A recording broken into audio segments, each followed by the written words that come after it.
Hello and welcome to SK search UPSC. और इस सीरीज में हम डिस्कस कर रहे हैं about the last prelims of JKPSC CSC 2026। ये इनिशिएटिव इसलिए लिया गया है ताकि हम पूरा करंट प्लस स्टैटिक कवरेज करें जेकेपीएससी प्रीलिम्स के लिए, जो कि आने वाला है अगले 5 से 6 महीने के अंदर अंदर। 6 महीने तो बहुत दूर की बात बोल दी मैंने, अभी जुलाई चल रहा है, अक्टूबर में मोस्ट प्रोबेबली प्रीलिम्स हो जाएगा। इसीलिए ये सीरीज को लाने का मकसद ही यही है that we should cover all and everything about the prelims, current affairs and static. आज हम करंट अफेयर्स डिस्कस कर रहे हैं। कल हमारा डे 1 था, आज हमारा डे 2 है। और आज का जो हमारा टॉपिक रहने वाला है, the first thing is Prevention of corruption act 1988। अब prevention of corruption act 1988 news में क्यों था, इसका रीजन है रिसेंटली हुआ क्या है। Centre for Public Interest Litigation, there is an organisation named as Centre for Public Interest Litigation, Centre for PIL. एक केस चल रहा था Centre for PIL versus Union of India 2026। अब इसमें सुप्रीम कोर्ट का जजमेंट आया और जजमेंट में जो सुप्रीम कोर्ट का जजमेंट आया उसमें there was a split verdict.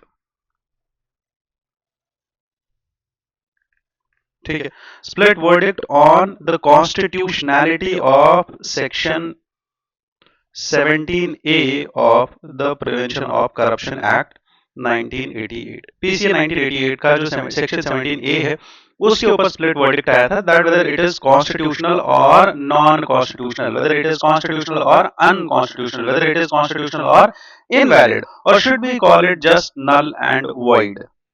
ठीक है, इस पे जजमेंट आया है। अब जजमेंट में बोला क्या गया है वो बाद में देखते हैं, बट पहले ये देखेंगे दैट सेक्शन 17A है क्या। Section 17A was inserted into Prevention of Corruption Act 2018 later on। ये अमेंडमेंट से ऐड किया गया था, बट ये किस लिए आया गया था? Because it asks that there should be a prior sanction from the government to launch an investigation against a public servant।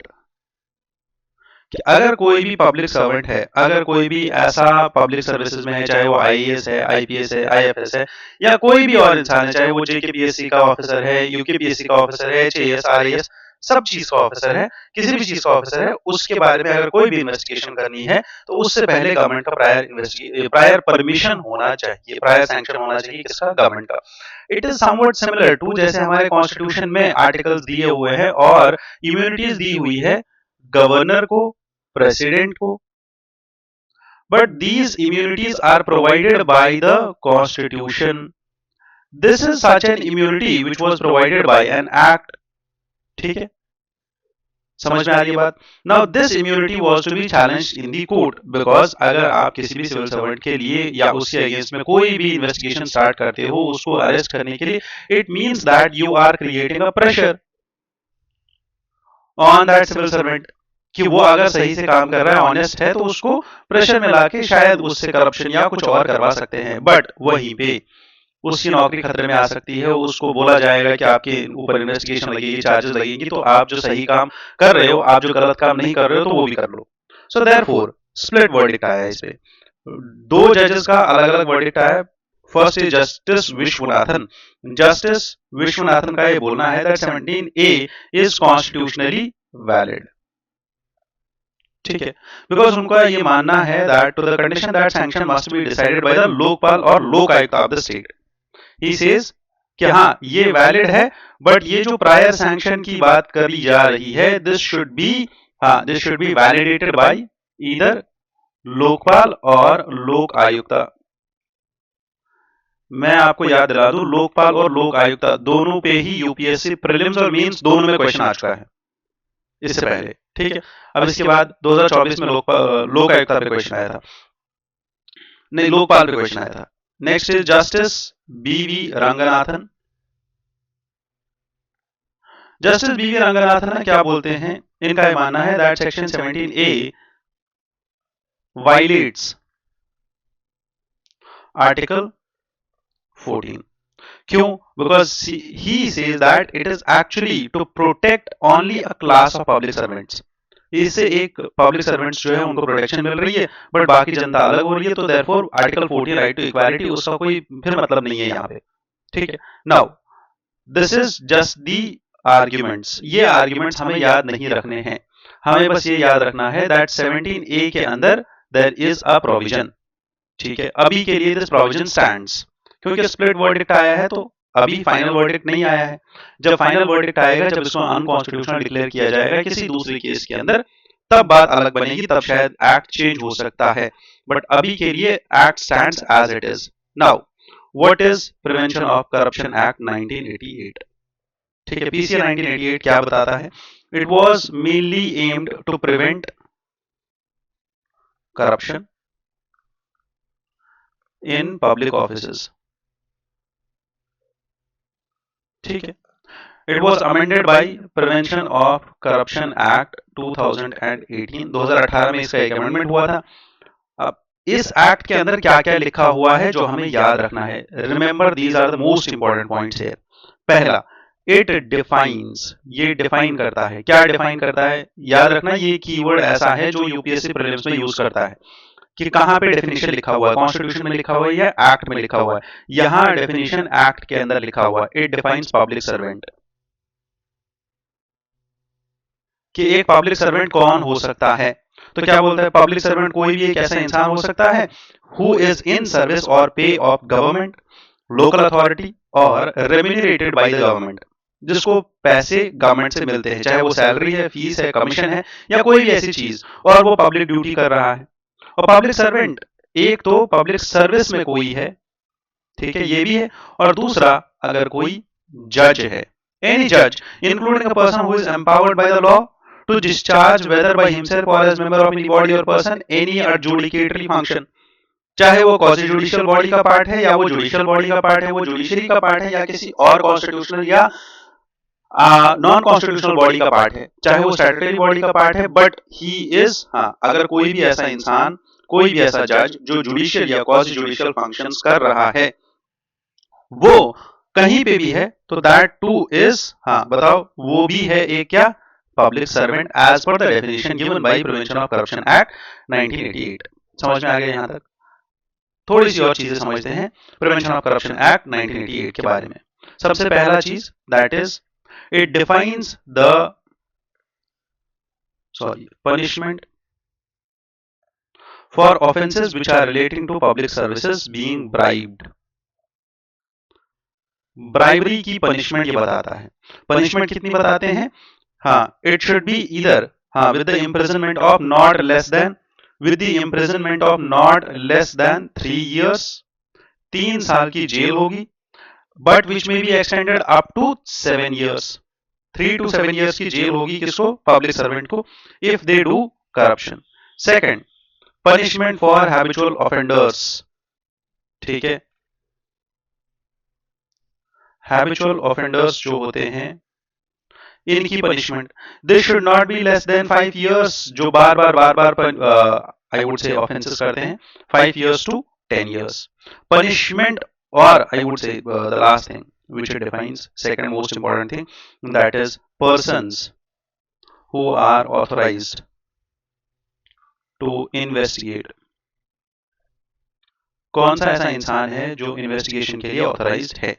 So therefore it says that no police officer below the rank of, less than the rank of, below the rank of which who shall investigate any of the offence punishable without the order of a metropolitan magistrate or magistrate of first class। कोई भी police officer below the following rank, किसी भी rank से नीचे, कौन सी rank? या तो वो इंस्पेक्टर होगा, या तो वो असिस्टेंट कमिश्नर ऑफ पुलिस होगा, या तो वो डेप्यूटी सुपरिटेंडेंट ऑफ पुलिस होगा। सो इसका मतलब ये है, या तो वो इंस्पेक्टर होगा, या तो वो असिस्टेंट कमिश्नर ऑफ पुलिस होगा, एसीपी होगा, या फिर वो डीवाईएसपी होगा। ये तीनों पुलिस इंस्पेक्टर्स तब तक, अब इन पे भी एक कंडीशन है, यही 3 पुलिस ऑफिसर्स इन्वेस्टिगेशन करेंगे, but they will investigate only after a warrant, only after an order by metropolitan magistrate और मैजिस्ट्रेट ऑफ फर्स्ट क्लास। ठीक है, इन दोनों के बाद ही, इनके परमिशन के बाद ही they will be able to investigate. Understood?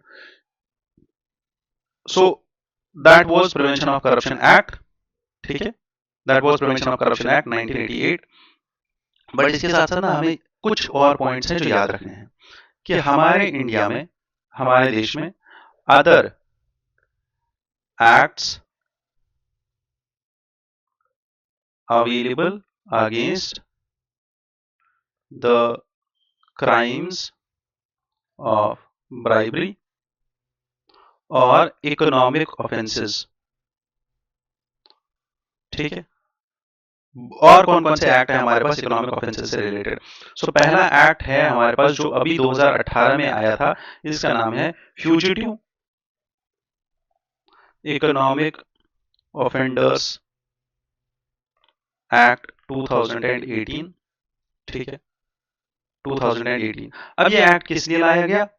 इस एक्ट के अंदर कौन कौन सा क्राइम लिखा हुआ है, ये क्राइम्स याद रखने हैं। कौन कौन सा क्राइम है? फर्स्ट इज बेनामी transactions act, second is corporate fraud, third is evasion of income tax, and fourth is Prevention of corruption act and PMLA act. ठीक है, ये कुछ इन्वेस्टिगेटिव मेजर्स है, ये कुछ ऐसे क्राइम्स है जहां पे फ्यूजिटिव इकोनॉमिक ऑफेंडर्स एक्ट लगता है। Second most important, Whistle blowers protection act 2014। हाँ, विसल blowers protection act 2014 it provides a framework to investigate corruption and misuse of power by public servants. ठीक है, पब्लिक सर्वेंट्स अगर मिसयूज करते हैं power, misuse of power, ठीक है, by public servants and to protect persons who allege any wrongdoings। ठीक है, दो चीजों के लिए लाया गया था। इसके साथ साथ सबसे important third one, that is Lokpal and Lokayukta act. ये 2013 का एक्ट है। 2018 में इस पे मेंस में क्वेश्चन आया था यूपीएससी का। ठीक है, इट इज अबाउट इंक्वायरी और it enquires into the allegations of corruption against certain public functionaries including Prime Minister।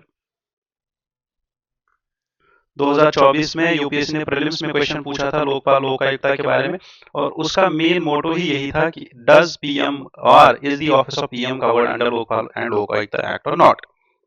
Understood? Clear है यहां तक? Now the second topic which we will be discussing is, अभी recently एक news आई थी जनवरी के ही महीने में, हम जनवरी का ही करंट अफेयर्स डिस्कस कर रहे हैं, जनवरी 2026 का, that there was a health crisis in Indore which caused contamination in tap water, and इस कंटेमिनेशन की वजह से अर्बन गवर्नेंस पे क्वेश्चंस आए थे। ठीक है, urban governance was in question, and इसी टाइम पे एक और चीज आई थी न्यूज में, दैट वाज कि नेशनल ह्यूमन राइट्स कमीशन ने बोला था, and national human rights commission NHRC, it took actually suo motu cognizance। ना what is suo motu cognizance? कि ये एक केस खुद ही अडॉप्ट कर लेगा। ठीक है, और ये जो इंसिडेंट हुआ था ये इंदौर में हुआ था। ठीक है, इस केस का suo motu cognizance ले लिया। इसका मतलब ये है एनएचआरसी खुद ही इस केस को उठाया और खुद ही इस केस को इन्वेस्टिगेट करना स्टार्ट किया। अब समझो इस चीज को, एनएचआरसी ने बोला कि जो पाइपलाइन थी जिसमें ड्रिंकिंग वाटर आ रहा था, जो इस पर्टिकुलर म्युनिसिपैलिटी के थ्रू जा रही थी, that was beneath a public toilet, जिसकी वजह से उस पब्लिक टॉयलेट से निकलने वाला पानी उस पानी के अंदर मिल रहा था, और जिसकी वजह से अब उस पानी के अंदर बहुत सारे बैक्टीरिया वगैरह चले गए थे, हार्मफुल पैथोजेंस थे। कौन कौन थे harmful pathogens?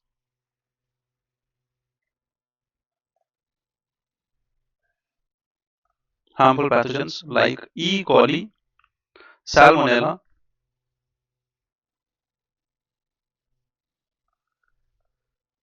Vibrio cholerae bacteria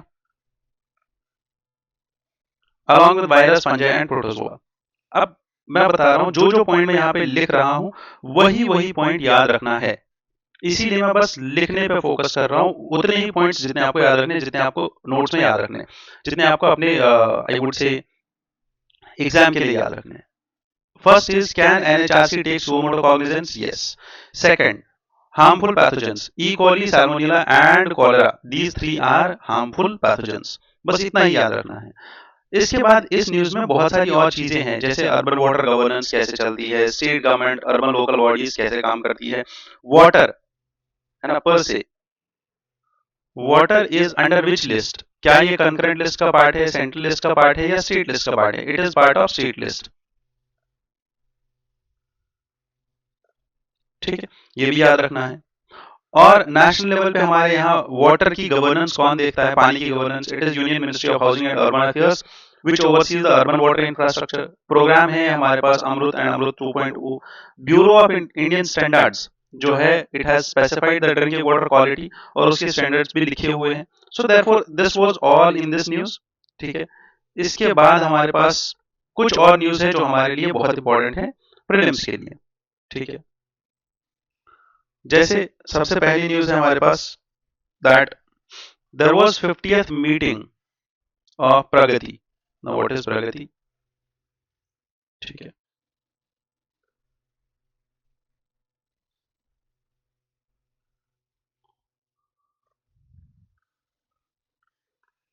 what is प्रगति?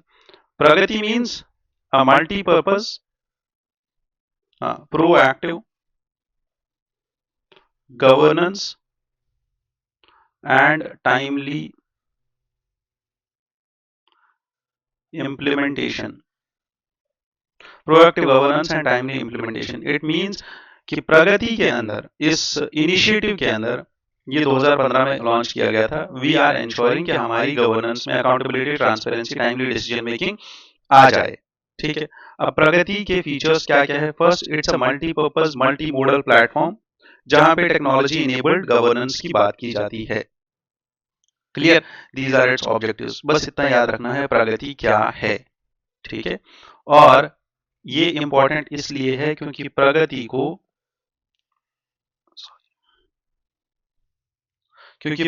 को Oxford university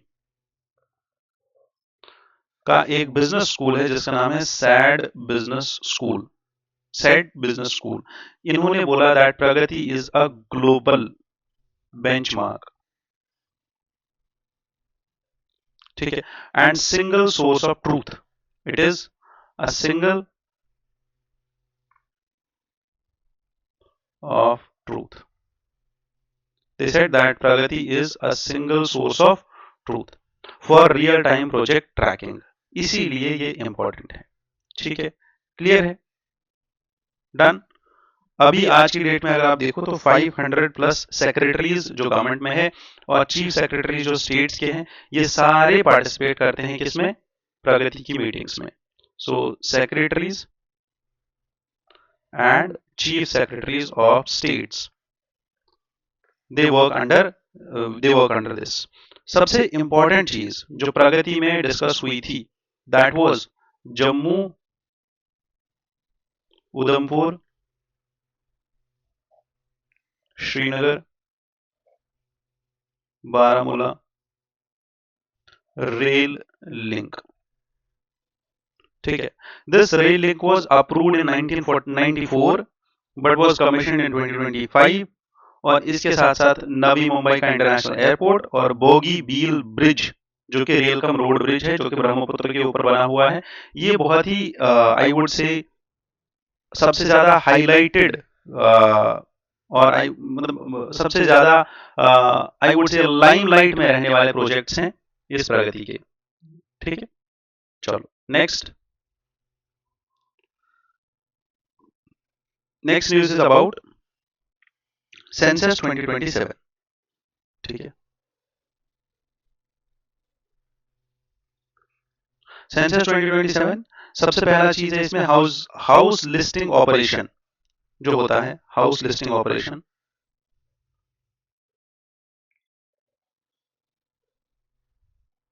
House listing operation, that is the first phase of census, will be conducted in 2026 itself from April to September 2026 across all the states and all the union territories. ठीक है. Second phase होता है इसमें, this is the first phase, and second phase होता है इसमें population enumeration phase.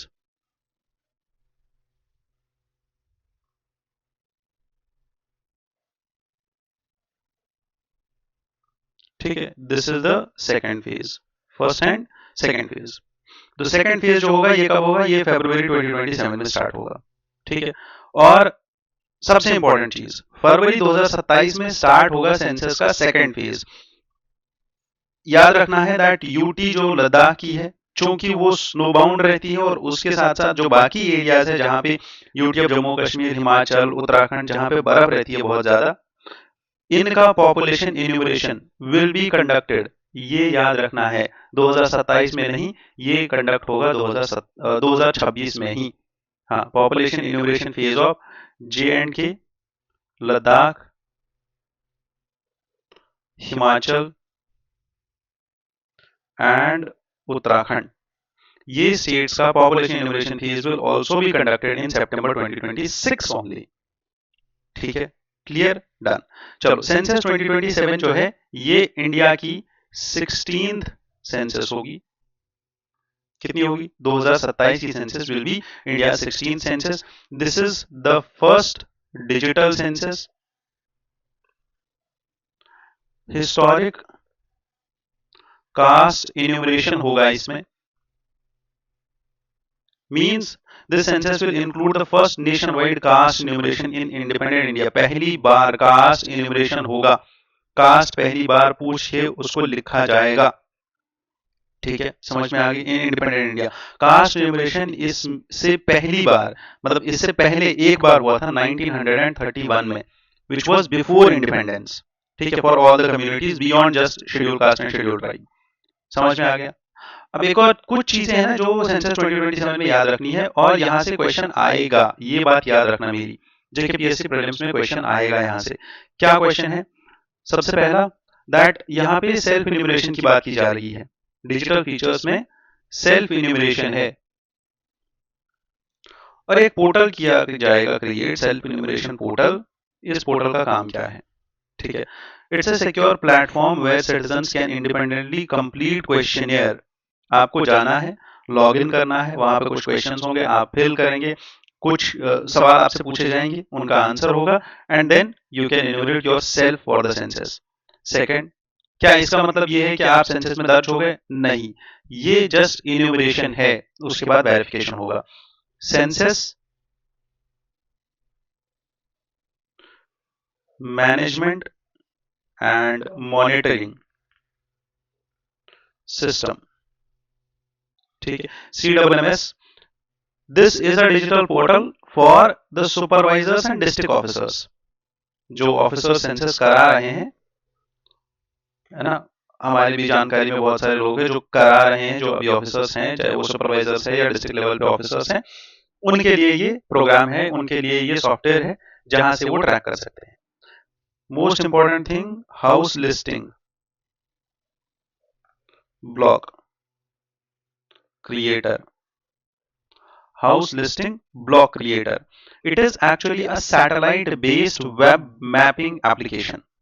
ये एक एप्लीकेशन है जो सैटेलाइट से रन होती है. It is satellite based mapping application. ठीक है, अब इससे क्या होगा? जो इंचार्ज ऑफिसर होगा किस एरिया का, पर्टिकुलर एरिया का, जैसे फॉर एग्जांपल यहाँ पे एक गांव है, उसका एक इंचार्ज ऑफिसर है, वो क्या करेगा? He will be able to create precise digital enumeration blocks. वो बताएगा यहाँ पे इन्यूमरेशन ब्लॉक्स कौन सा ब्लॉक कहाँ पे है. Do you understand? Directly satellite based app है, वहां पे अपडेशन हो जाएगा. सबसे इंपॉर्टेंट चीज, सेंसस एज अ सर्विस. ठीक है, CAAS. It provides ministries with a clean, machine readable and queryable database to facilitate evidence-based policy making. मतलब ये सेंसस हम इसलिए नहीं कर रहे हैं कि ये एक प्रोडक्ट है अपने आप में. ये सेंसस इसलिए कर रहे हैं ताकि यहां से जो डेटा निकले वो बाकी सारी पॉलिसीज में यूज हो पाए. So therefore, census is not just an end in itself. It is a mean to achieve more ends policy making के लिए। समझ में आ गई बात? अंडरस्टूड? डन। इसके बाद सबसे इंपॉर्टेंट चीज है हमारे पास, इसका नाम है लैंड स्टैक। ठीक है,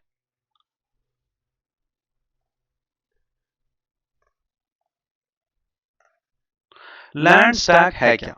land stack is a glossary of revenue terms, that is GORT। ये digital India land record modernisation programme जो हमारे यहाँ चल रहा है उसके अंदर लॉन्च किया गया है। रेवेन्यू के मामले में जितनी भी टर्म्स होती है, चाहे जैसे आपको अगर आप देखिए कंट्रीज सिंगापुर, यूके, फिनलैंड, या अगर आप अपनी ही कंट्रीज देखो, तो अगर आप अपना ही स्टेट देखो तो हमारे स्टेट में यूजुअली गिरदावरी, जमाबंदी, वो अ, क्या बोलते हैं उनको, इंतखाब, इंतकाल, ये सब चीजें होती है ना। ये कुछ टर्म्स होती है रेवेन्यू से रिलेटेड जो कि यूजुअली समझ में नहीं आती है। इन्हीं की एक ग्लॉसरी, एक ऐसा लिस्ट आपके पास अगर बुक होगी ना, मॉडर्न इंडिया की एक बहुत ही प्यारी सी बुक आती है जो लिखी है शेखर बंदोपाध्याय ने। ठीक है, उस बुक के पहले 8 पेजेस में एंशंट और मेडिवल की सारी टर्म्स और उनका मतलब लिखा हुआ है, टर्म एंड मीनिंग। वैसे ही ये भी ग्लॉसरी ऐसी ही बनाई गई है रेवेन्यू डिपार्टमेंट के द्वारा, जो इंस्पायर है सिंगापुर, यूके, फिनलैंड जैसी कंट्री से। और इससे हमें पता चलता है कि ये जो पूरी की पूरी ग्लॉसरी है ये इसलिए बनाई गई है ताकि रेवेन्यू की टर्म समझना आसान हो जाए। अंडरस्टूड? क्लियर है? एक पोर्टल के बारे में याद रखना है, there is a portal named as Pankhudi. ठीक है, पंखुड़ी पोर्टल लॉन्च किया था ministry of women and child development ने। ठीक है, पंखुड़ी पोर्टल किस लिए लॉन्च किया गया है? ताकि जो CSR, कॉर्पोरेट सोशल रिस्पॉन्सिबिलिटी की फैसिलिटी होती है उसको पार्टनर किया जाए उन लोगों के साथ, उन NGOs के साथ। CSR और NGO, ये जो दो ऑर्गेनाइजेशन है, से फॉर एग्जाम्पल कोई ऑर्गेनाइजेशन है, प्राइवेट प्लेयर है जो बिजनेस करता है ना, उसको कहीं पे, वो जो प्राइवेट प्लेयर है उसको कहीं पे लॉन्च करना है बिजनेस, ये उसका प्रॉफिट है। अब उसको CSR का पैसा है उसके पास, से फॉर एग्जाम्पल उससे जो 2% का प्रॉफिट उसने कमाया था 10,000 से करोड़, 10,000 करोड़ का जो 2% होगा वो उसको CSR फंडिंग के लिए यूज करना है। ना प्रॉब्लम यहाँ पे ये आती है कि ये जो पैसा है, ये पैसा यूज कैसे किया जाएगा, ये CSR का पैसा यूज कैसे किया जाएगा। So they usually give this पैसा to NGOs, and NGOs use that money for social responsibility. से वो एजुकेशन के लिए यूज करेंगे, हेल्थ केयर के लिए यूज करेंगे, जो डाउन रोडन है, जो अंडर प्रिविलेज लोग हैं, उनके खाने पीने, रहने, कपड़ा, मकान, ये सब चीजों के लिए यूज करेंगे, या एनवायरमेंट के लिए यूज करेंगे। सो देयरफॉर एक ऐसा प्लेटफॉर्म बनाया गया जहां पे हाँ कौन कौन इकट्ठा होंगे, CSR का पैसा देने वाले और NGOs जो पैसा लेते हैं। ठीक है, ताकि ये पैसा इजीली आए और इजीली खर्च हो जाए। With this we complete all the news which were there in the polity section of January 2026।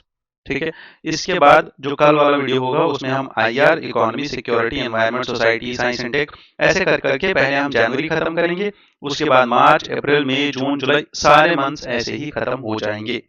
अगर आपको कोई भी दिक्कत आती है प्रिपरेशन में, गाइडेंस चाहिए, मेंटरशिप चाहिए प्रिपरेशन से रिलेटेड, तो you can directly contact me on this number जो कि यहाँ पे लिखा हुआ है 9697089809। ठीक है, इसके साथ साथ आपको एक और चीज याद रखनी है, हाँ, जो कि थोड़ा सा इंपॉर्टेंट है। अगर आपको इकोनॉमी में कोई दिक्कत आती है तो आप मुझे मैसेज करेंगे, मैं आपके साथ ये नोट शेयर करूंगा। This is one such note जहां से आपकी सारी की सारी प्रॉब्लम खत्म हो जाएगी इकोनॉमी के बेसिक कॉन्सेप्ट की, चाहे वो माइक्रो है या मैक्रो है, क्योंकि यहाँ पे माइक्रो और मैक्रो इकोनॉमिक्स को पूरा कंसाइज तरीके से लिखा गया है। 6 से लेके 12 तक की सारी NCERTs इस 120 पेज के डॉक्यूमेंट में है। ठीक है, ये डॉक्यूमेंट अगर आपको चाहिए तो आप मुझे मैसेज कर देना। उसके साथ साथ UPSC के सारे PYQs 3 घंटे के मैराथन के अंदर है, जो मैराथन का QR आपको सामने है। तीसरा मैराथन है इकोनॉमी, इंडियन इकोनॉमी पूरी की पूरी स्टैटिक पोर्शन, 9.5 घंटे का मैराथन है। यहाँ पे आपको स्टैटिक मैराथन के नाम से QR दिख रहा होगा, आपने स्कैन करना है, आप YouTube पे पहुंच जाओगे और डायरेक्टली आप वो वहां से देख सकते हो, पूरी इकोनॉमी रिवाइज हो जाएगी। Understood? Done? with this I will conclude today's discussion. Thank you for being here again. ठीक है, and I wish you all the best. May the universe guide you towards success. Always my prayers are there with you. अगर आपको कुछ और problems आ रही है तो आप ये दोनों जो नीचे QR कोड्स दिए हुए हैं लास्ट में, एक व्हाट्सएप ग्रुप का है, एक टेलीग्राम ग्रुप का है, टेलीग्राम चैनल का, दोनों स्कैन करके यूज कर सकते हो और ये ग्रुप और चैनल ज्वाइन कर सकते हो. वहां पे बहुत सारा कंटेंट आता रहता है. With this, thank you once again. जय हिंद.